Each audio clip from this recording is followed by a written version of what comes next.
ఆంధ్రప్రదేశ్లో మొన్నటి సంఘర్షణలు భారీ ఎత్తున జరగబోతున్నాయి. నేను ఇంతకుముందు కూడా చెప్పాను. 1వ తారీఖున కొంతవరకు జరిగే అవకాశం ఉంది.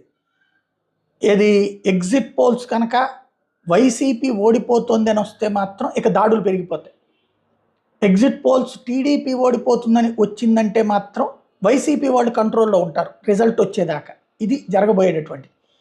అదే సందర్భంలో 4వ తారీఖున మాత్రం గెలిస్తే, తెలుగుదేశం గెలిస్తే వైసీపీ వాళ్ళని వెంటాడి వేటాడటానికి సిద్ధంగా ఉన్నారు.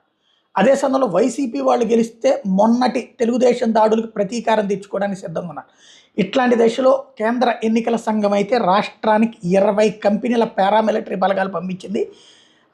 ఇవి కౌంటింగ్ స్ట్రాంగ్ రూముల దగ్గర 3 అంచెల భద్రతతో పాటు కౌంటింగ్ తర్వాత జరగబోయేటటువంటి పరిణామాలను దృష్టిలో పెట్టుకుని ఏర్పాట్లు చేస్తుంది.